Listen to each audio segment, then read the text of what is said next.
Hi, it's Marlene Ike.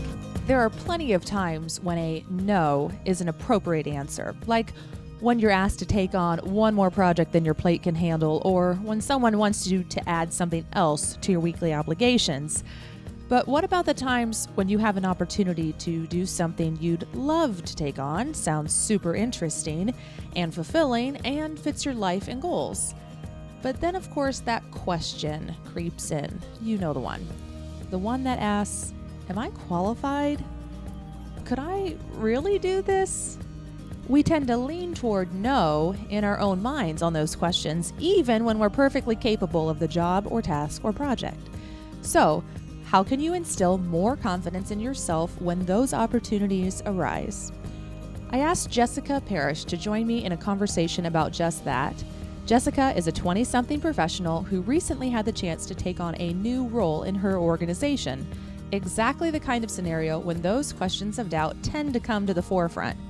Jessica now serves as Executive Director of the Ohio FFA Foundation and has some great insights and ideas on dealing with those questions and more. And now, please enjoy my conversation with Jessica Parrish. Well, thank you so much for doing this with me. I'm so glad we could talk about this issue, Jessica. Yeah, I'm glad that you're here. I'm excited to have you. So first, let's tell people where we are. And we are sitting in what you described as your half-finished dining room. It is my half-finished dining room. My husband and I are remodeling our farmhouse. It's like 250 years old. And we're in my dining room that is half done. It has drywall and paint and some decoration, but like no window trim, none of the finishings. So this is my real life in my half-finished house that's under renovation. But this is my first visit here. And so it was really cool to see all the work that you guys are doing, which is really, really exciting. You haven't been married that long. A little over a year. Okay, yeah. And so this is just kind of like a really big fun project for you to undertake as you start your family and fun is together. An interesting word to describe that, but it has been an adventure. It has been. It's been really great to make the house our own, and we've changed a little bit of the footprint of some of things and some doorways, and so that has been fun and exciting to see that progress. Maybe the everyday little nuances of renovation aren't so fun. Campbell would definitely disagree with that, but it's going well, and so we're excited about it. And so your home office is also here in the house. Tell us about what kind of work you're doing in your home office each day and kind of how you're spending your professional time. Sure. So I have a home office here in Mechanicsburg, and then I spend about half my time here and half my time in Columbus at the FFA Center, where I am the Foundation Executive Director. So my primary job is to help raise funds to support FFA members here in Ohio. And I split my time between a home office and our center on the state fairgrounds. So when I reached out to you about having a conversation for my blog, podcast, whatever this is becoming, I said I wanted to talk about how we, especially as millennials, conjure up enough confidence to step into new roles and whatnot. And so you have worked at the foundation. Give us some background, I guess, about how long you've been with the foundation and how long you've now been serving as the executive director. Sure. So I started with the foundation in May of 2014, and I actually started full-time there before I graduated. And so I finished up my degree on more of a part-time basis while I was working full-time. And then I graduated in December of 14. My first role at the foundation was the program manager, where I spent most of my time dealing with the details of how the money was spent, how the donors were recognized, how students were benefiting. I handled all of those little details. And then in December of 2016, we reorganized our staff to really align with what everyone wanted to do and everyone's skill sets. And I took over as executive director in December of 16. So I've been with the foundation for a while, but still in my first year as the executive director. And so learning and growing in that role has also been an adventure. Yes. And you have been connected to FFA in a long time, though. Tell us just kind of about your experience with that made you maybe more excited not more excited, but really kind of maybe led to some of that enthusiasm about working with the foundation? Yeah, I was an active FFA member in high school and then a state officer and state president in 2011, 2012. And so my experience as an FFA member helped me see the positive sides of the organization. And I really thought that I got a lot out of it personally. So when I had the opportunity to work on the foundation side and create those opportunities for students, I was very excited about that. The opportunity to fundraise for such a great cause on such a local basis. It is statewide, but our students are doing such great things in their communities. And so that was a huge draw for me to work with the foundation. And so thinking about, I'd never really thought about this before until you just mentioned those years. From the time that you served as state president, as a student leader in the organization, to being the executive director was less than 5 years. Mm-hmm. And so that's some might look at that and go, wow, that's a really quick jump to make. And yet you're sort of like, okay, you're just sort of taking the bull by the horns. That's all you really can do. Yes. Take the bull by the horns. It is a short time. When I started my employment with the foundation, there were still friends of mine that were state officers, and that's how closely we were in age. Yeah. And I am past the phase, though. Current FFA members don't remember me as a state officer. And so I feel like I've entered into a new and much better phase of my professional career. As a fellow former state FFA president, it's a wonderful feeling when you no longer interact with people and go, you gave me my state degree. Although I do still, every once in a while, someone will say, you look very familiar to me. Yeah. I have a picture with you. You gave me a proficiency award you or hang whatnot. In my living room where we have our state degree framed. Yeah. No, that was a great time. And it can take several years for that transition now that we have middle school membership. So, an FFA member could be a member for 6 years. Yeah. And if they get their American degree, you're talking like That's 8 years of transition to make sure they're all gone. So I overlapped that a little bit, which was interesting. But I think it fit me well, and I enjoyed my time as a student, and I'm enjoying my time as a professional even more. And so it is an interesting transition, but everything happens for a reason. Oh, sure. Yeah. So a story that I've told, I think maybe before on my Facebook page, I think I've told this story somewhere before, is that a couple of years ago, my best friend got engaged and asked me to play the piano at her wedding, which wasn't a surprise. We've been involved in music stuff together at our church for, a long time. So I was thrilled that she asked me to play the piano for her wedding. But then she also asked if I would sing at her wedding. And, I'm like, hello, you've known me since I've been 4. I don't sing at weddings. And then not only was it going to be singing, it was going to be singing How Great Thou Art, which is not an easy piece. Mm-hmm. And it was going to be during the seating of the mothers. So no pressure, at all. But for anyone who knows my friend Megan, you would know that it's hard to say no, and eventually you just give in. So I agreed to do this finally and decided I would take some voice lessons to get prepared. It's the seating of the mothers. You got to be ready for this. That's right. And I had sang in the choir, but I had never... I enjoyed music and enjoyed singing, but I'd never thought of myself as a vocalist, let alone a soloist. And it did end up that I was going to be a duet, so I didn't actually have to sing a solo. The other guy did afterwards, but it felt like it was going to be a solo. So I took these lessons, and, on the way home from one of the lessons, I got in the car, and I had started crying, and I called BJ, and he, of course, is like, oh my God, what'd your voice teacher do to you? What's happening? Why are you crying right now? But it had been a really cool moment for me because I had gone into the lesson and had this really tough part that I was working through because we were working on the actual piece. My voice instructor was really great. And I had got it. I had got the really terrible piece, and I had left that voice lesson for the very first time thinking, I could do this. Mm-hmm. I could really do this. It's not going to suck. I'm not going to be... This isn't going to be embarrassing. No, I can handle this. I'm not going to be the next Taylor Swift. Not trying to be. or whoever you'd want to choose for that example. But yes, I will not embarrass myself, and this will be okay. And it'll be a nice contribution to the wedding, and it'll be a really nice thing that I can do.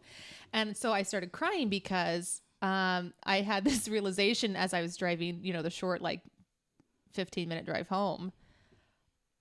What else is there in my life that I've always thought, oh, that's not me, or I couldn't do that, or that's not how I describe myself.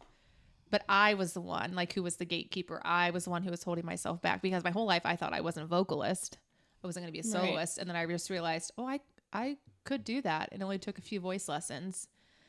Oh, what are all the other things in my life that I've held myself back from? And so I want to share that story again quick now, because I think for someone like yourself and many other millennials as well, we might look at opportunities that might seem really big in the moment and go, well, that's not me, or I'm not qualified to do that. Yeah. Or I'm not ready, or I'm not good enough for that, or I'm not old enough for that. I'm not old enough for that, which might have been something. I don't know if did you think that?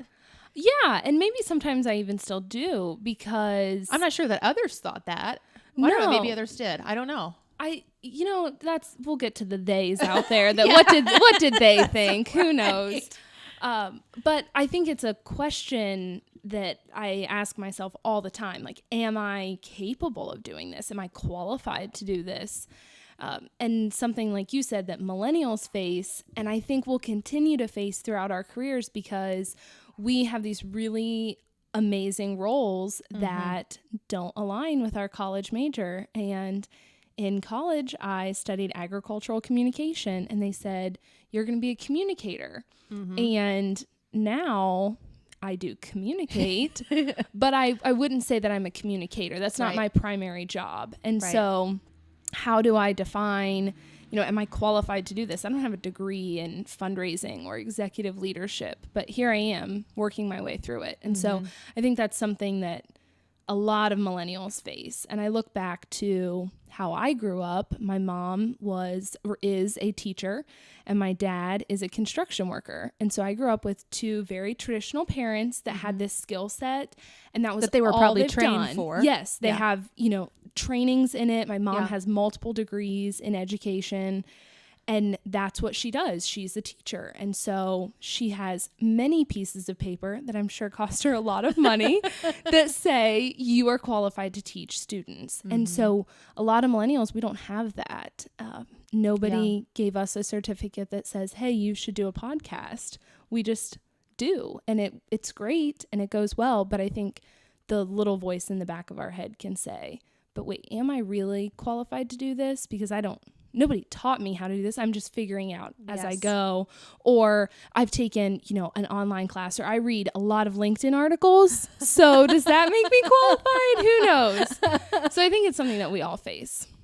And so, for you personally, what were the types of questions that you were, how did you wrestle with those when the foundation was sort of restructuring and there was going to be this opportunity for someone to be perhaps the next executive director? And did you go, okay, I could do that? Or was there some nudging that had to take place? I mean, how did you sort of wrestle with some of those? That's because a here good you question. are. Yeah, here I am. We've made the transition. So what happened during it? Well, I think it was a lot of little things, but I think just like the old adage, how do you eat an elephant one bite at a time kind of thing. When you looked at the difference between my role as a program manager and my role as the executive director, you could break that down into little pieces that weren't quite so scary. So, as the program manager, I handled budgets for individual programs, but I didn't handle the entire foundation budget. So, okay, instead of these little ones, I just had this one big one. That wasn't so scary. I mean, it was a big task, but I felt I could handle that. When you looked at, I was already doing a lot of the behind the scenes donor communications, reports, grant reporting, things like that. Okay, well now I would be the one that also at the meeting might speak up and share it. Well, that's not Sure. so bad. I can talk about the work that Yeah, I'm doing. yeah. So I think when I broke it down into Yeah. pieces, I was like, yeah, there's a lot of things that would be different, but in general, I can kind of handle them Sure. all. When you started really looking at the skills that will be required are this, and Yeah. oh, I've already been working on those skills in this way, maybe a smaller way right now because of what your role required previously. Okay, so I think that there are some people who are just wired because of their talents or their personality or whatever. They're just wired for more confidence, or maybe they're just not as averse to risk or something. I don't know. The people are just wired for more confidence. And then there are others maybe who, because of their environment or the way they were parented or whatnot, are more confident in taking those things. Do you find, like, where do you think your confidence comes from to do that? This is assuming that you are confident. Assuming I feel confident. Well, I was thinking about this earlier. Yeah. I think that confidence initially stems from like your own personality trait. Yeah. We have natural tendencies that we lean toward. I think being confident versus not confident is a natural inclination. But then our mentors help build us up with confidence. The individuals, the colleagues that we work with help build us up. The more we hear that project that you did was really great, the next time you do something similar, you think, well, the last one was great, so I can do this one too. And so I think that builds our confidence. But I also think, for me personally, I have a natural tendency to feel like, ooh, I don't know if I can do this. So I'm going to spend a lot of time and I'm going to over prepare and I'm going to make sure I know, before I go into a budget meeting, I'm going to really study this budget and I'm going to know these numbers in and out so that I can talk about them. And so I think my natural inclination actually leads to me ultimately feeling more confident because I've spent so much more time preparing than if I would have just said, oh yeah, that I can figure that out and walk into a meeting unprepared. So I think if you can figure out a way to use what drives your own confidence and make that happen, for me, it's, making sure I'm prepared and thinking through every step of that process. And then when I actually get to the meeting or the presentation or the project or the program or event, whatever it may be, I feel really great because I've done all this stuff to lead up to that. And so my confidence then kind of kicks in. Which is great, which can be a great approach or perspective to take in any situation, to be really prepared for that, especially when, like you said, it's not as if you majored in being a foundation director. And I think there are a lot of us who want to lean more heavily than we should on our college courses, preparing us for everything we will need to know. And that's just not the case. You're going to have to learn how to do things all the time. And you're right. Millennials, how do you major in the thing that you do? I mean, my husband BJ majored in animal science and he's a video producer. You know what I mean? Yeah. And he didn't learn that his animal science degree taught him a lot of great things that he values and uses and loves doing it. And I can't imagine him having majored in anything else, but he just learned all of that. Yeah. And that he uses we're now. at points in our career where our college degree was great. Yes. And it definitely opened up doors for us in the future. And I don't regret that at all. But I have spent more time working in this fundraising industry than I did studying agricultural communication. Right. So I'm now more knowledgeable about my current role than I was about my degree. And so I think it's also sort of hard for millennials in that 4 to 5 years out of college saying, oh, I paid a lot of money to study this thing, but I actually know way more about what I'm doing now. So it's kind of hard to say that, but it's a really good realization because we like to offer up to other people the credentials that we have when we need to feel better about our qualifications or whatnot. So it's easy to say, yes, well, I have a 4-year degree from this really great university and institution, and I majored in this, and that was great. But you're right. At some point, the experience that you have and the things that you've learned beyond that are just as valuable. You just don't have a piece of paper that really succinctly gathers says it up. you should do this. You've now earned so many credit hours in practical experience of foundation management and fundraising. But when I think there's the world is so much more open now for us to learn things on our own. You know, Yeah. we were joking about my home renovation, but nobody taught us how to renovate a house. Now, my dad does have a lot of construction experience, so that helps greatly.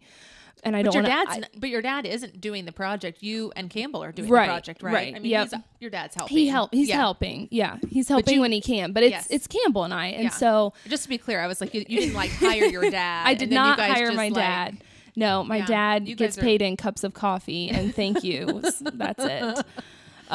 But you know, between YouTube and reading articles and the things that you can gather on the internet, you can learn so much about something that you had no idea you were even interested in.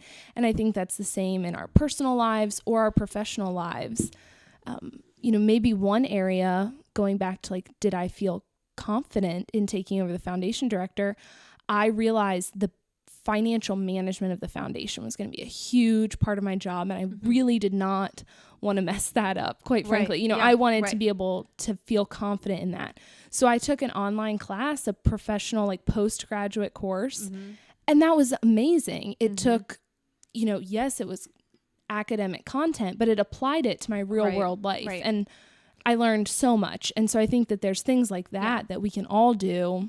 And the fact that it was through an academic institution doesn't necessarily matter in this context. I mean, it could have been from an association or from... Well, there's so many conferences you can go to, that's you know, right. anything. You can just meet with someone that's really good at that and talk to them about their skills. So I think there's a lot of ways to learn now that we have to stop putting so much weight on a 4-year degree and how that matches up, because really that degree just kind of taught us how to learn and maybe opened up some doors for us. So in today's society and economy, where there are so many ways to learn things and so many ways to put your work out there. I mean, you don't need the publisher to say that it's okay. Yes, we'll publish this book. You don't need a radio station to say, yes, we'll host your talk show. I mean, we're going to put this conversation out. We're just doing it. We're just in doing my it. unfinished dining That's room. right. And you can, which is a really neat opportunity, especially for millennials who are building new things, creating new things. You don't need a gatekeeper's permission. You can put it out there on your own. Is that thrilling or totally scary? Because now you bear some of the weight of the responsibility of that thing's success. Because That's a good question. There's not a gatekeeper to keep you from doing it, but the gatekeeper also kind of was like a pseudo stamp of approval. Yeah. And so both. And those now we things- can just do it. Now you can do it. So thrilling or scary? Probably a little bit of both, honestly. I think initially it's kind of exciting to be like, I can start a blog. I mean, I blog about our home renovation, and so anyone can read it, and it's out there, and nobody. We'll put those notes on the blog so you can see the photos. So you can see the before and after. It's been a big transformation, but you know, I can just do that, and no one proofreads that, and that's kind of exciting. But then when you think about, you didn't need a newspaper to tell you they would publish it. Exactly. Yeah. When you think about the long term, that's out on the internet forever. That can be a little bit scary. Okay. You know, eventually if we go to sell this house, I need someone to believe that we did everything right. And we've worked, you know, really hard to make sure that everything's done right. But that's where your dad working in construction comes in handy. Exactly. Exactly. Lots of YouTube tutorials to make sure everything's good to go. But it's I think a little bit scary too, that you can do anything and you can just open up your world to whatever you want to do and put it out there for people to see. And that is very different than it used to be. My family breeds and trains and shows horses. And if you look at the horse training world and how different it is, I remember when I was a kid, we would like order a DVD and we would watch like this guy train a horse to learn something new. Like you would get it in the mail and it took, 2 weeks to come in, and then you were so excited, like, look at this new technique. Well, now every single day on Facebook chat groups, everyone has an opinion on how to train a horse. And that can be a little bit scary because they maybe aren't so qualified sometimes. And so how do you filter through that information? You know, it's scary on both ends, like how you're receiving information. Is it from qualified sources? And then are you qualified to put it out there can be Yeah. really scary. So as the creator, there's a little bit of fear because you don't have anyone else necessarily saying it's okay to put it out there. But yeah, as somebody who is a consumer of all that information, it's knowing that there is indeed fake news out there. Yeah, there's And there something are happening. people who are not experts who are putting their ideas Putting out their there. ideas and their opinions out there. Yeah. So it can be kind of scary, but it also puts us on such a level playing field. I mean, if you Yes. if you wanted to start a podcast or, you know, a radio station 20 years ago, that would have been a lot of hoops to jump through. Now you can record that on your iPhone.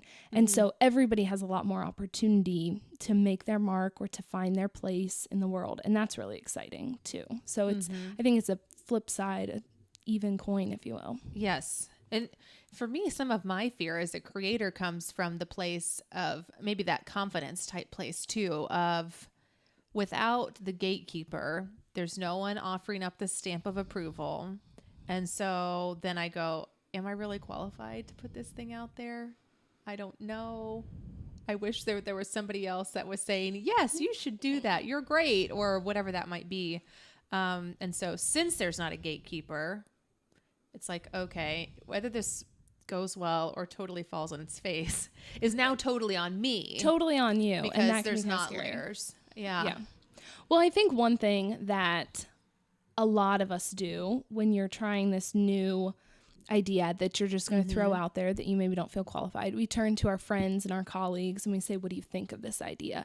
And we build in our own gatekeepers. And even though they're not Sure. formal Yeah. and they can't actually hold us back from the process, I think that they help filter that information. And so I think that can be really helpful. You know, my husband and my friends and my colleagues are great sounding boards for some of these ideas that I may have. Even though they don't ultimately say yes or no, they just help me think through it. And so we can put in our own gatekeepers to slow us down and make sure we're ready for whatever Keep we're some of putting those out things there. out. One of the notes I had earlier coming into the conversation was, you know, that stamp of approval that we want. Is that more, do you think, about, and you kind of answered that a little bit, is that more about the validation that, yep, our idea is good? Or is it about not wanting the full weight of responsibility if we do fall flat on our face? That's a good question. And you probably I deal with think that now as the foundation director because the ideas they're yours. they're mine and they come back on me. Yeah.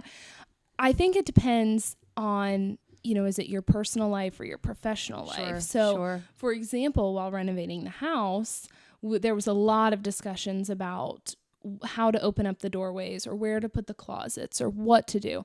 And I ran a lot of those ideas past, not so that if I didn't like it, I could blame someone else, but because I just wanted a lot of opinions. And so they were Sure. helping me think through that. Sure. So in my personal life, that was just a very Yeah. friendly, Right. I want someone to help me think through this. I was already invited to give input on your future kitchen. On my kitchen remodel, and Which if was anyone fun. has it, just comment on the blog ideas that I should do because I'm at a loss. But, you know, in my professional life, I can see where the pseudo stamp of approval helps take the responsibility weight and it divides it in half. And I can say, well, yes, I had this idea, but the board also agreed with it. And so they share that weight of responsibility if this doesn't go well. And I think that's something that when you get into high levels of management, you start to Sure. feel like, hey, could I divide this responsibility out? Yeah. I'm willing to share the glory as well, Yes. but Yeah. I want some help in sharing the burden of the responsibility of it. And so I think that's Yes. something that can kind of hit you professionally when you don't want the weight of it to fall just on you. You want someone else to help you with that. Now, on lower level type decisions, do you think seeking that sort of stamp of approval slows things down more than it should or not? Yeah, I think it can. For me, And it's all a moving balance. slowly is not an issue. One of my top 5 strengths is activator. And so low level decisions or small things, I can fly through and I can Yeah. think really quickly about what we want to do using that activator skill. So But you when it probably comes to need that kind of circle of folks to help not keep Slow you it in down. check, Yeah, but just to yeah. make sure they're asking the right question. So if you're not familiar with I'm assuming Gallup's, yeah, yep. Gallup's strengths assessment. Jessica is referring to the activator theme, which is about I have an idea and I want to get it started now. Right now. Yep. Yeah. And so Yeah. So building in, some sounding boards to a help sense you of urgency think to through. get started. Yes. Yeah. So I always have a sense of urgency, but building in something to slow me down a little bit can help make sure that I'm thinking Interesting. through every detail of that Sure. before we just fly with a new idea. Sure. And this is part of the, why it matters how you're wired, in terms of where confidence is wired in or not. Since you have that sort of activator theme, you have more of this sense of, I want to get started. Whereas someone else who maybe doesn't have that as deeply isn't feeling that sense of urgency as much to get started or to seek out bigger things as much. Exactly. Interesting. Okay. So you referenced this a little bit earlier, the notorious they out theys. there, the they, and either worrying about what will they think. I think it was earlier. Do they think I'm old enough? Do they think I have the skills? Who are they, do you think? Who are they? First of all, I think that they are probably made up people in our heads. Yes. I think that they don't real. really exist. Yeah. But I think I picture them to be the other group of my life. So I referenced that, we show horses. So we have tons of really, really close friends that I've grown up with my entire life showing horses. And I spend a ton of time with them in the summer on the weekends at horse shows, but they only ever see me at horse shows. And so they're used to like a very jeans, boots, and ball cap type Jess working around the horses. And that's what they've always seen. They don't ever see me at work. They might not even be able to tell you what I do really, because we only talk about horses. Right. And so it's, there's like a theme of living transparently, but I think being transparent in your life goes beyond, even if you live transparently, someone may not see you on all sides because they're not around you at work. Sure. And so I think sometimes, particularly in the social media world, I think, well, what will they think if I post about the work that I'm doing? What will they think that the theys being those that don't know about it? Or if I'm posting about a horse thing, only the people that know me through work, what will they think if I start sharing this horse stuff? Because they don't really get it. They don't know the inside track of it. So I think sometimes if we have pockets of people in our life, we pin them as theys when it's a different setting. So I think we question that. What will they think if I share this info? Well, they don't really care. And maybe I think they even like it because they get to know you a little bit more. And you're opening yourself up and you're being a lot more relatable when you have multiple sides. But I think we do that. I think we put they in a category. And I liked your first point too. I think a lot of the theys that we think exist don't. Totally made up in our heads. And maybe that goes back to when we have a lack of confidence. Maybe they is really me. Like maybe I really think, am I old enough to do this? Yeah. You worry what they will think, but really it's because it stems from you or me. Yeah. I think that happens a lot. I have my processing face right now because I'm thinking about that. That's good though. Yeah. And I think, if I'm ever feeling like, oh, I don't know if this is a good project idea, what will they think? Well, really, I have an inclination that this isn't a good idea. Or that you haven't thought it through enough I haven't thought it through enough yet. It's not where it needs to be for it to be final. And so what will they think? Well, it's really just me saying this might fail on its own because it's not there yet. And so I think the they is a made up person in my head that is like my alter ego, if you will.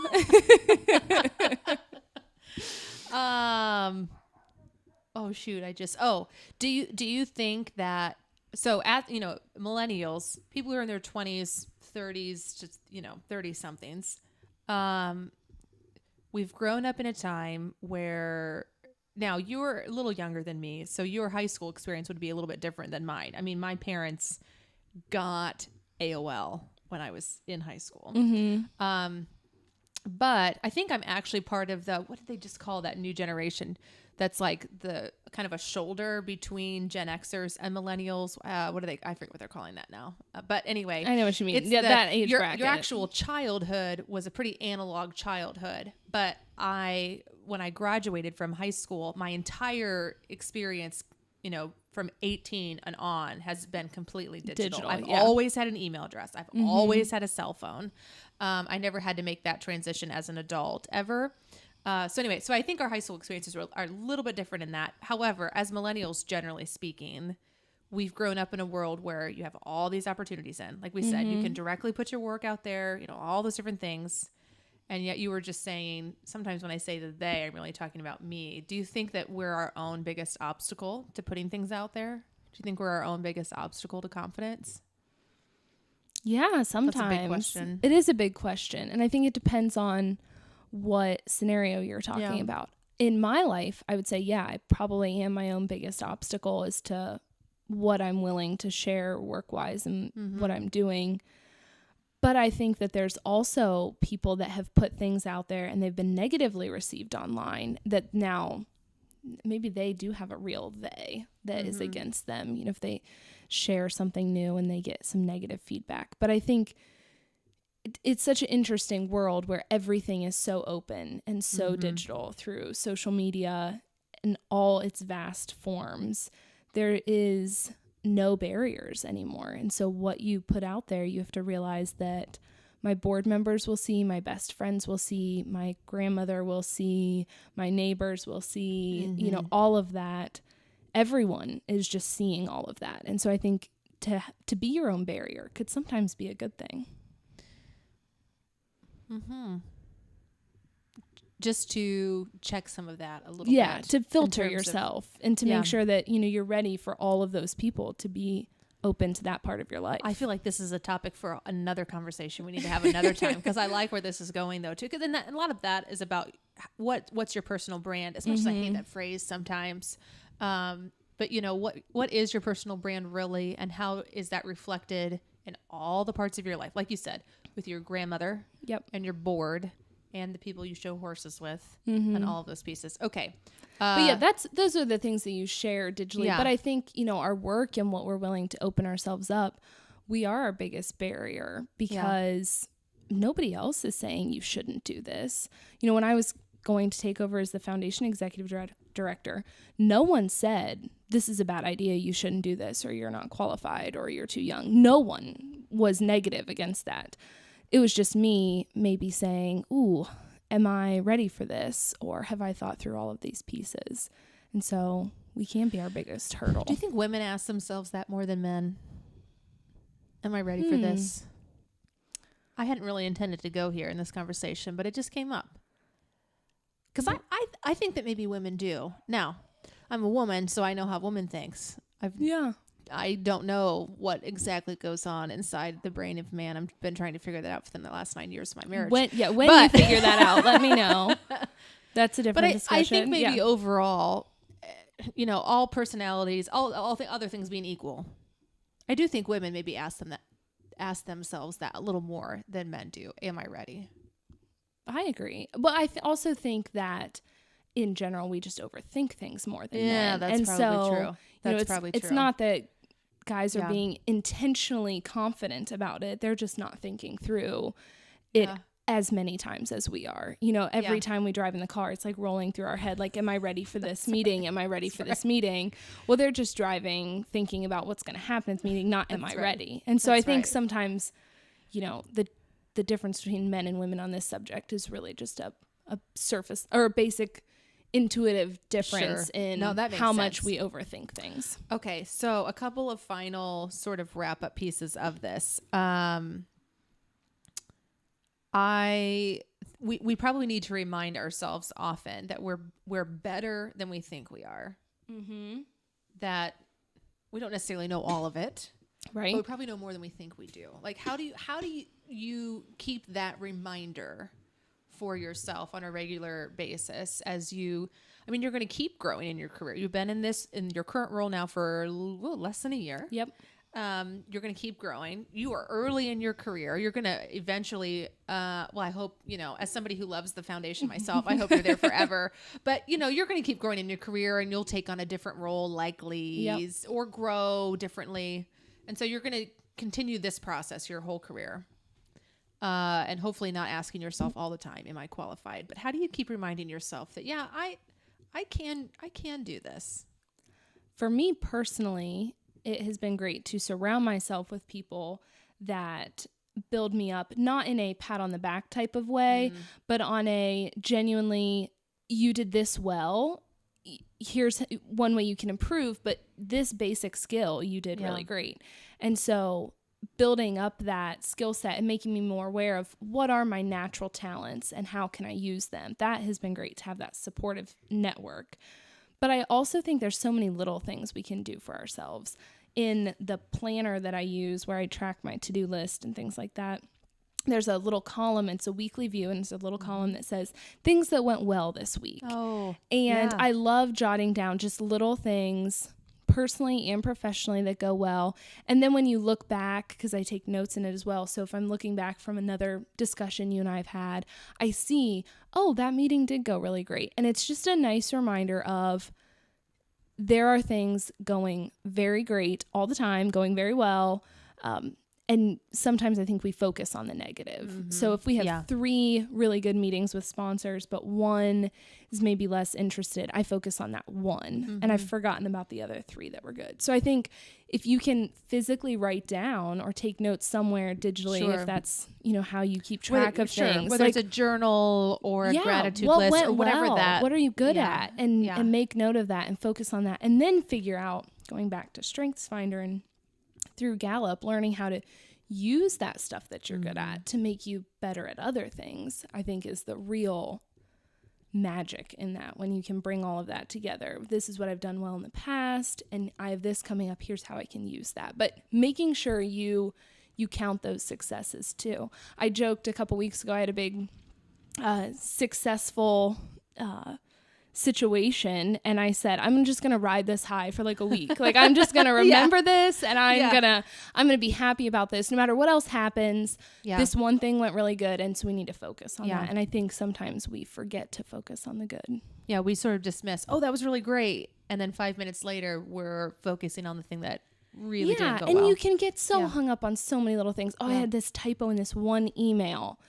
Well, probably most of the people that read that email didn't catch it. The ones that did. Try not to have the typo next time. Yes. But it's really not deserving of all this energy. You shouldn't beat yourself up over it. You should focus, the positive energy will drive more positive results in the future type situation.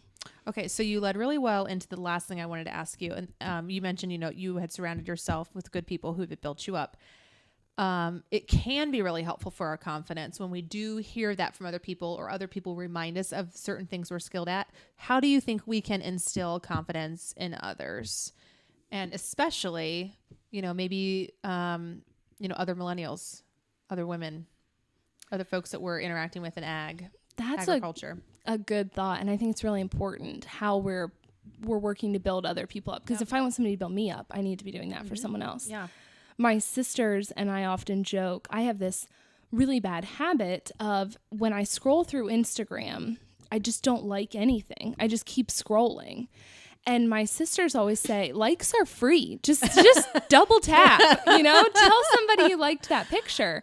And I think that is such a very digital version, but giving out boosts of confidence. It's a small thing, but it can be a big thing. It can be a big thing. If somebody posts this great thing that they have going on in their life, double click it, give it a like. It didn't cost you anything. It didn't even take a second of your time, but it makes them feel better. And so I think it probably makes you feel a little bit good too, doling those out. Yeah. The more that you can share, your positive attitude with others, the better. I always try to respond to emails with good work. I have a lot of interns that report to me, and if they do something great, I'm just going to pass out compliments when work wasn't great. But when they do really great projects, I make sure they know this was awesome. And you have done such a good job with this program. you really have a talent in this area. And that it took me 5 seconds to say, but I think it's important. But going back to like people in the industry and women in ag, I think sometimes we forget about them because they're not directly connected to our inner workings. They're not in our family or in our company. And so you sometimes think, well, they know that they're doing good things, but we need to remember that all the time. We need to let one another know. I was really impressed by this. And it can be, especially with the options that we have with social media and whatnot, it can be as easy. I don't mean to say that takes nothing. It does take a little time, but you're right. It costs nothing, no money out of our pocket.